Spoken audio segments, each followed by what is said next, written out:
Jai Shri Mataji. A very good morning to everyone. Let us all bow down to Shri Mataji, raise our Mother Kundalini and put Bandhan.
Shri Ganesh Mantra.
Let us start by balancing our channels.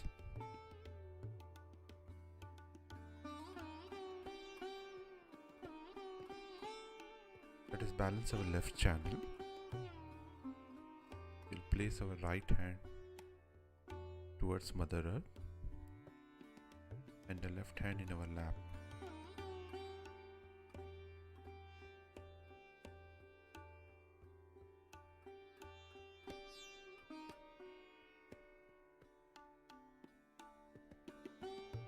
Shri Mataji, please balance our left channel.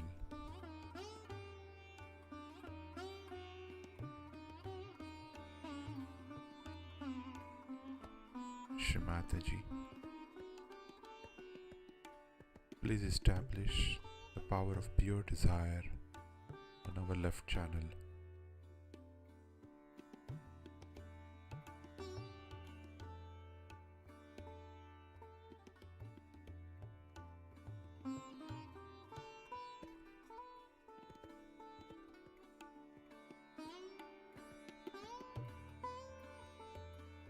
Now let us place our right hand back in our lap and the left hand towards the sky.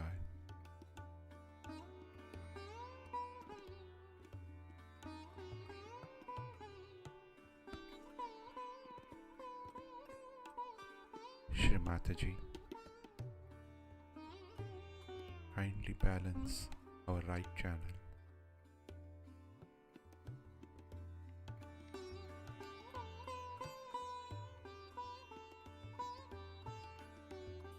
Shri Mataji, kindly establish the power of pure attention within our right channel.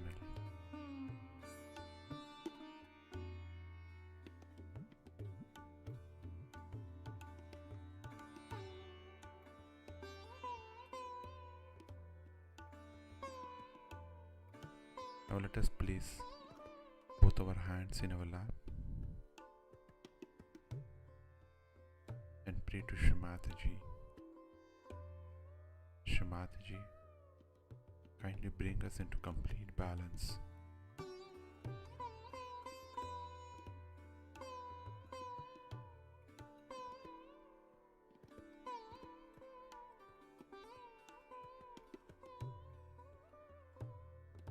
Now in this state, let us listen to Shri Mataji's speech.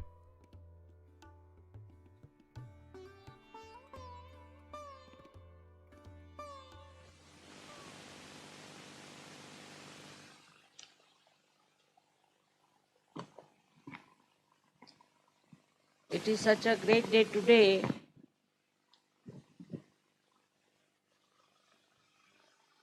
that the French got their liberation at this day.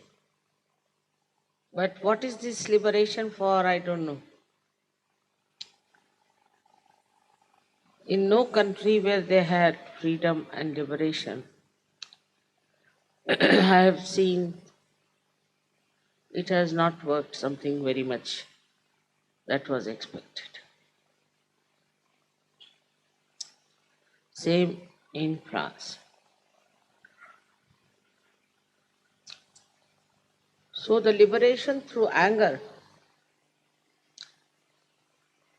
when it comes, hatred,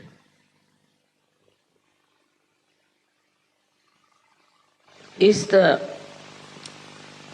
basis of these revolutions and these so-called achieved liberations. If the liberation takes place within yourself,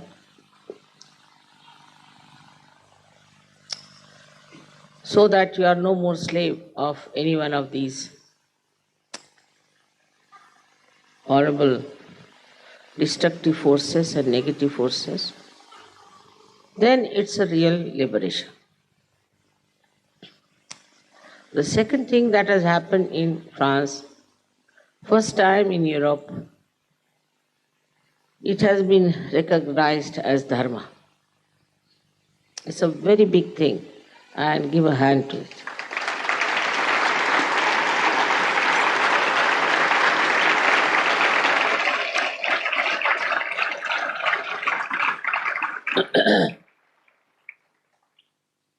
It is recognized that Sahaja Yoga is dharma.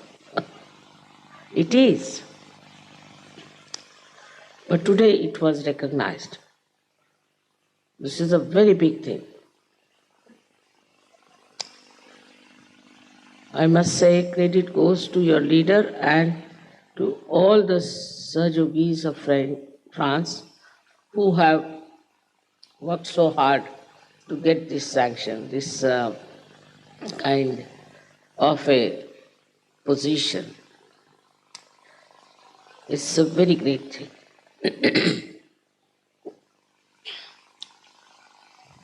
So today I was thinking that we'll have the puja of Sri Vishnu, who was the basis of dharma. So far we have never worshipped anyone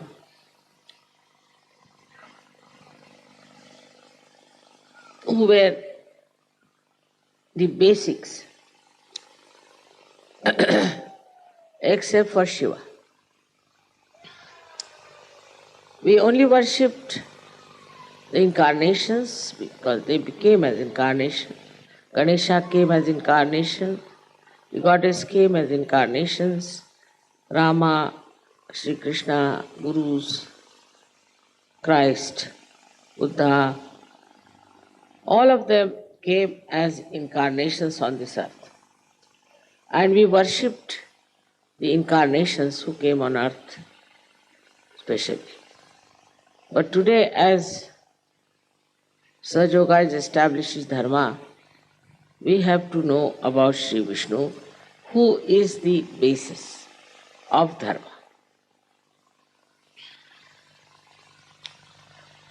Later on, he came on this earth as Sri Ram, then as Sri Krishna, and ultimately as Kalki.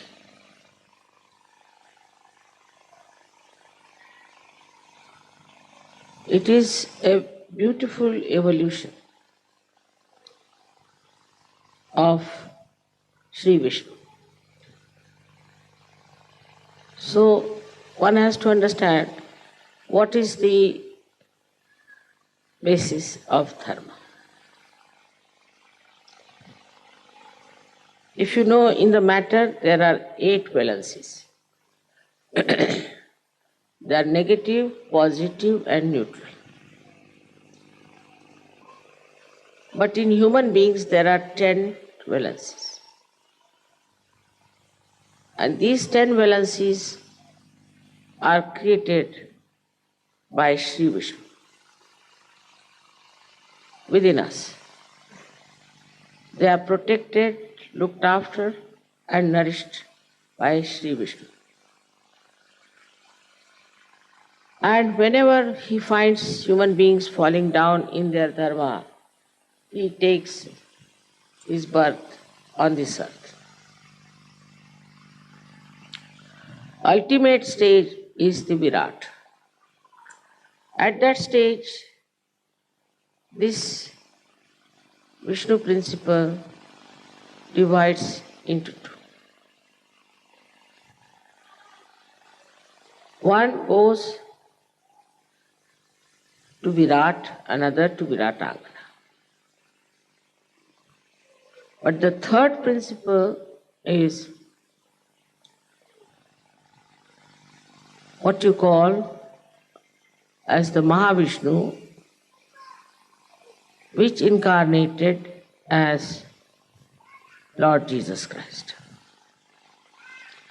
So all these 3 principles act at this time in Sahasrara, mainly.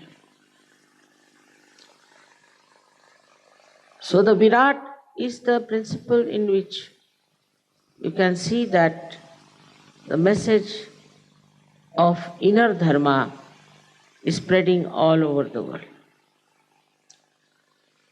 Not only that it is said in modern times that you don't do this, don't do that, don't do that. No. No 10 commandments. These 10 commandments have to become your own nature. You are to be completely identified with this nature. So in the evolutionary process, if you see, well, it was the job of the Guru to establish these dharmas into.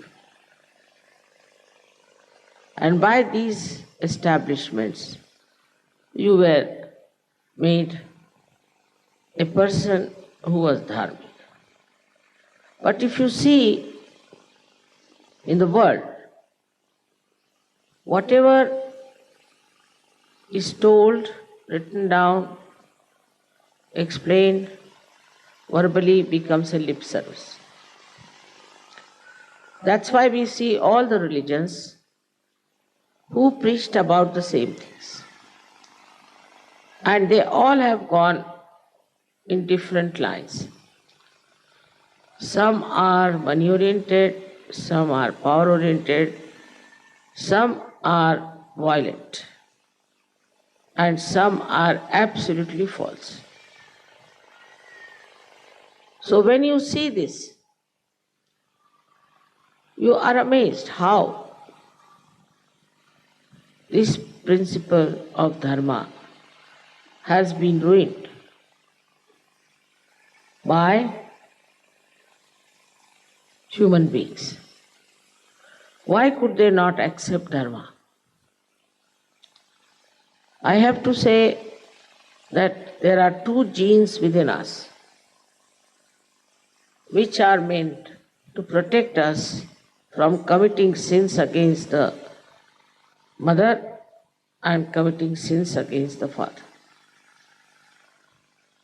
Those two genes get into mutation, and then people start doing whatever they like. There is no control over it. And this is what happened during our evolution. I would say in India, traditionally people are dharmic, very dharmic.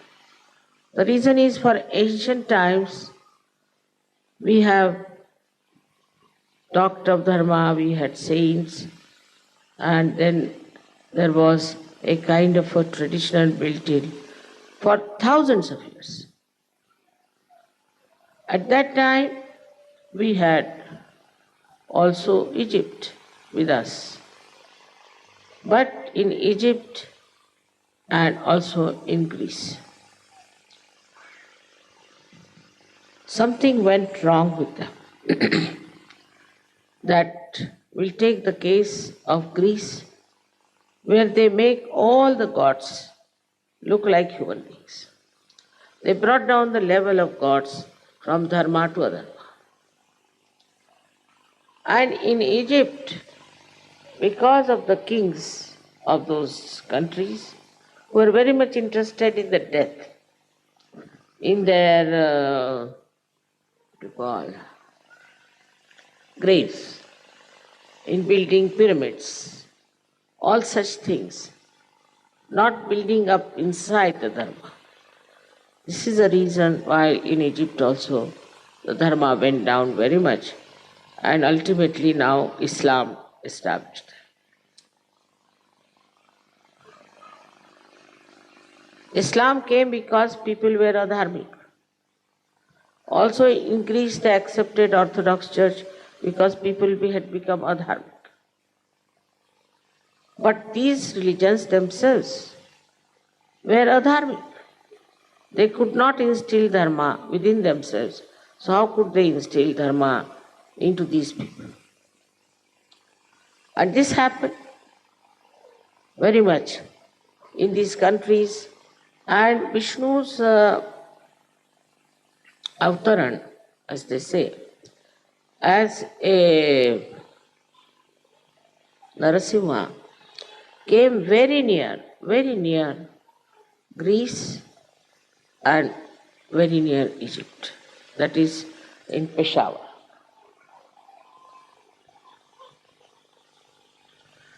In Peshawar, these things happened. So it was very close also to Egypt and to Greece. But they became very much against Vishnu because they thought their king was killed by them and all that. So all these Rakshasas entered into the area in Afghanistan, and then they came to Egypt and to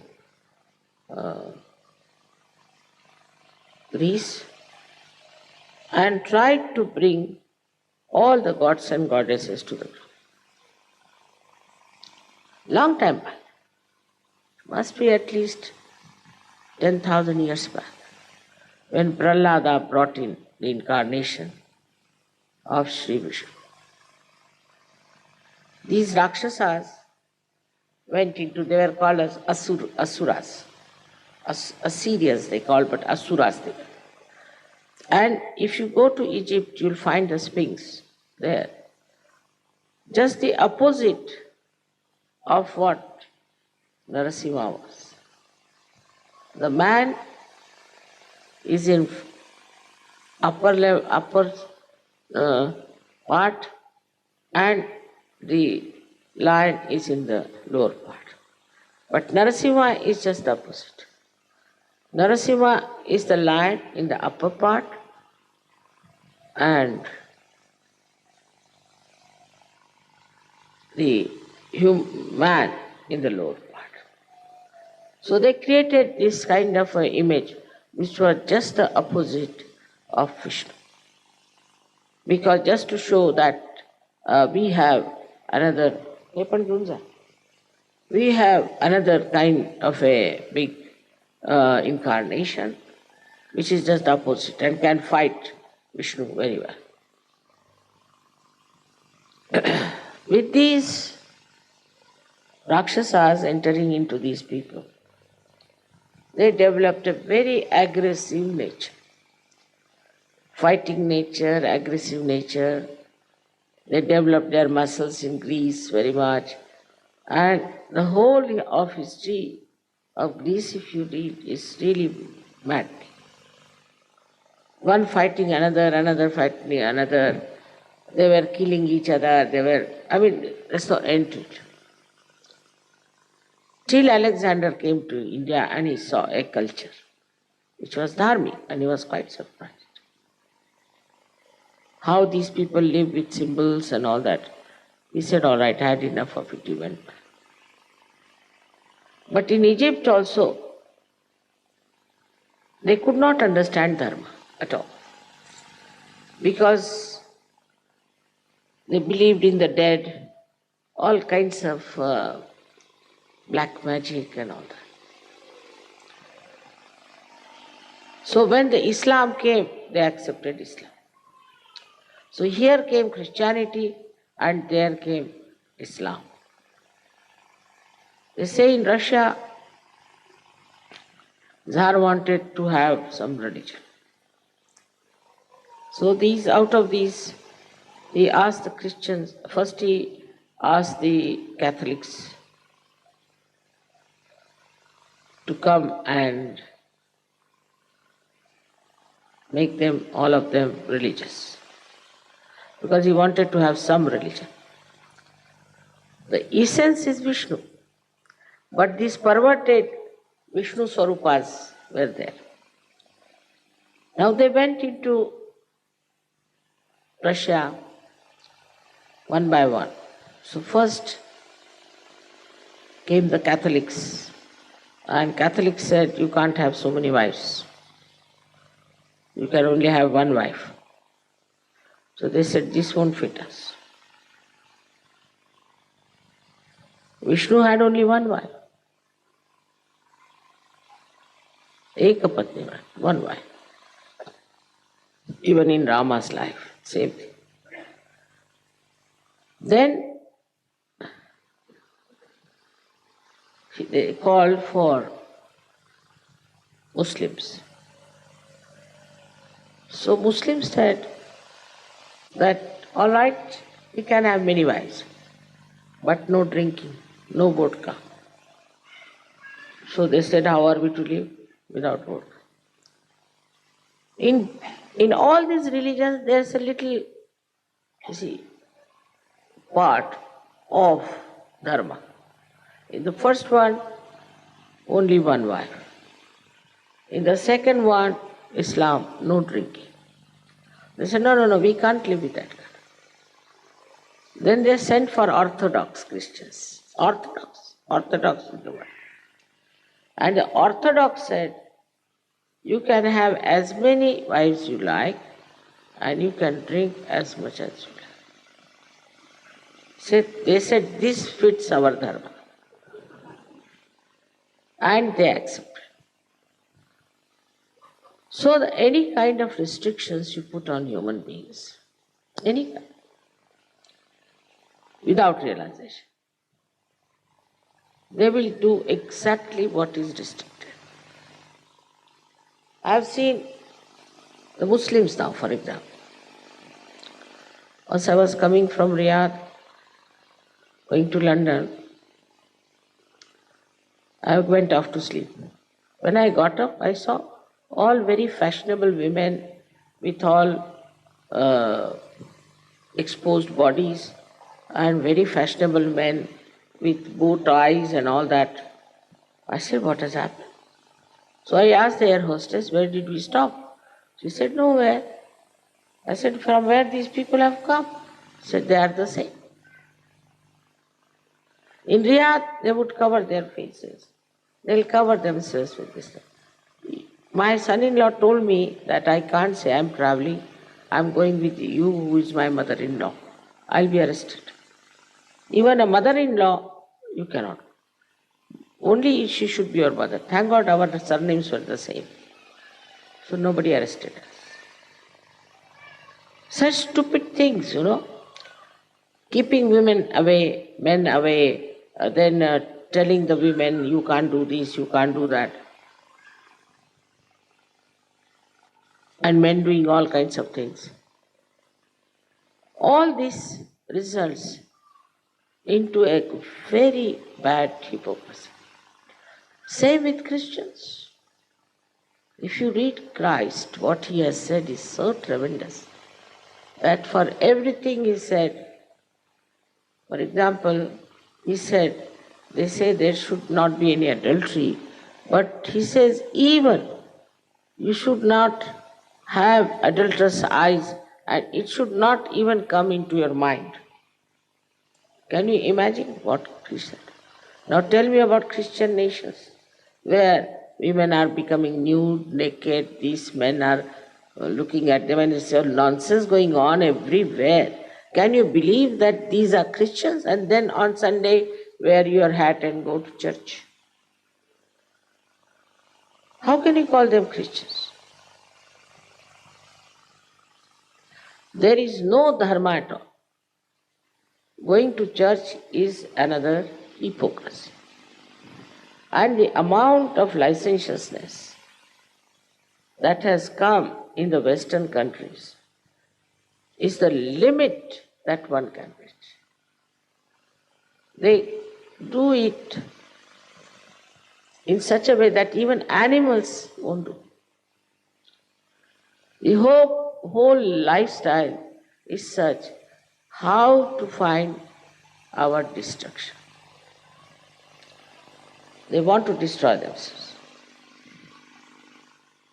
Why it doesn't happen in India so much? Because they know it is sin. They know it is sin.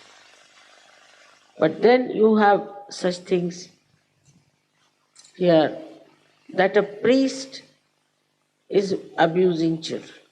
How can you? You are a priest. Have some shame. Even in India there are priests like that. But not to this extent. That in the college and schools you find the higher authorities of the Catholic Church are doing.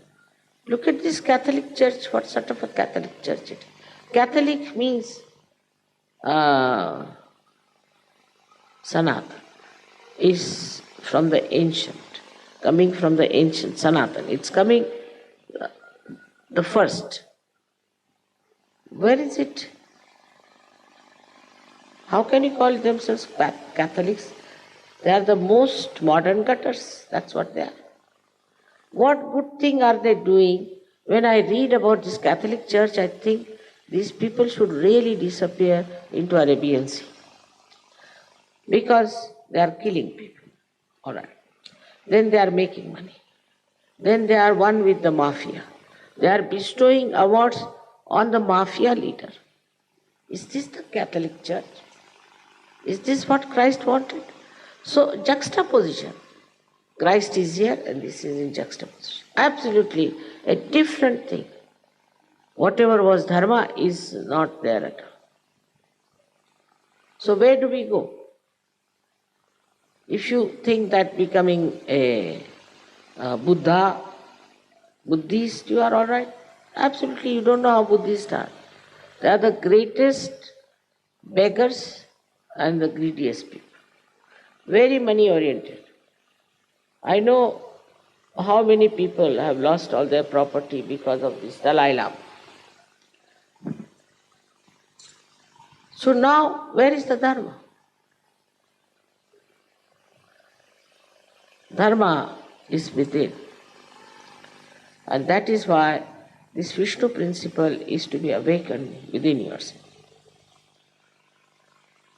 And this principle then expands into many ways, because Vishnu is the one who cures. We call him a Dhanvantari, means a doctor. He is the one who cures, because he is our preserver. He is the preserver of human beings. So if we preserve your dharma, then you don't get sick. And if you get sick, it is Vishnu who will preserve, who will cure you. So he is the one who is, we can call Dhanvantari, is a doctor. Also, he is Yama. Yama means the one who is responsible for our death. Of course, the Shiva, we can call the principle of existence, spirit has to go first. And then Yama comes to take charge of the body. It is he who decides. Where should you go? Should you hang in the limbo, or should be sent to the hell, or if you can go to heaven? All decision is taken by, with the help of Mahavishnu, that is Christ. So his job is to come when there is a dead body lying, to take away the spirit and judge the spirit and put it in its proper place. Now a person who is an adharmi, suppose, such a person, he takes him out and puts him into hell. But before it is done, sometimes these black magic people arrive, take away the skull of such a dead body, because when you are burnt, the skull is still left, or the bones, and try to control the spirit before Yama enters onto the scene. Thus, they utilize that person, his spirit, and manipulate it and use it to harm others or to entice others. They control them. So this is the greatest adharma. This is the worst thing that one can do, is to take away the spirit and use it for mesmerism or enticing. But at the death of such a person, such a tantrika, Yama gives him most horrible death, in the sense that the spirit doesn't go out easily, and such a person suffers and wants the release, but he cannot get a release. And it's a very big ordeal for that person to die. It's a punishment of being such a horrible tantrika that you have tortured so many lives. So the idea of sin came through dharma and adharma. We have idea of sin which is very superficial sometimes.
Mahamantras.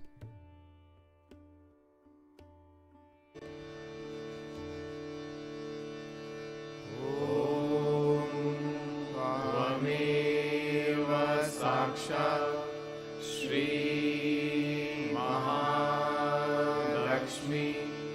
Mahasaraswati Mahakali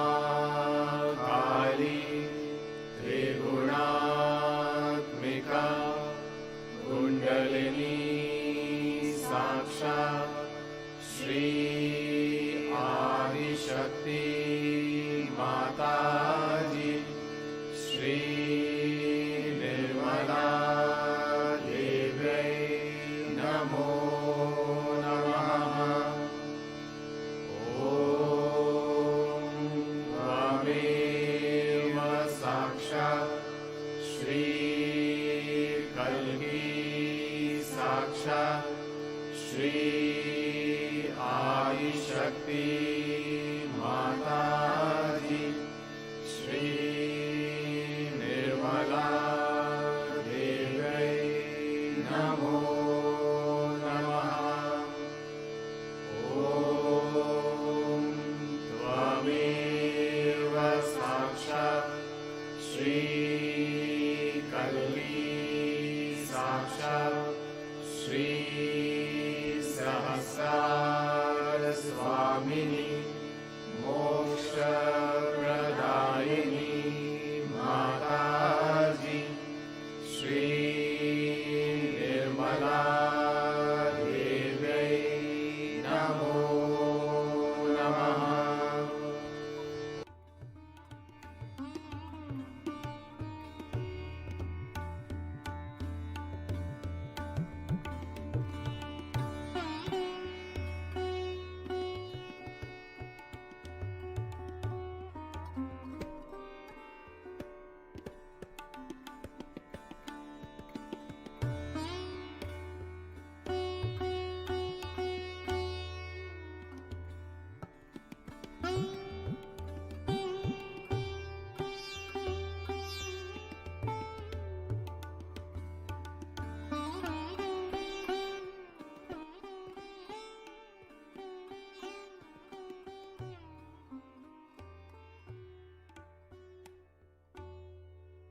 Thank you, Shri Mataji, for this beautiful meditation.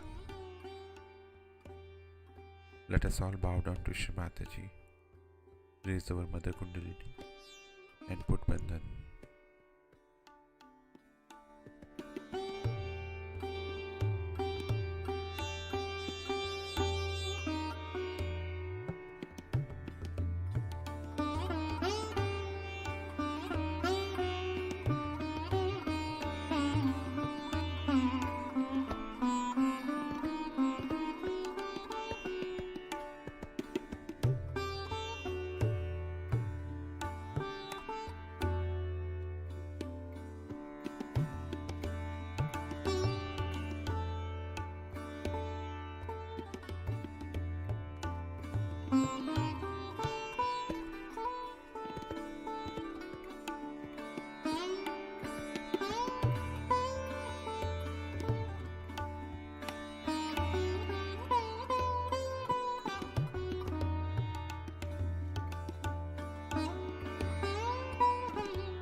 We will continue with our morning meditation tomorrow morning, same time.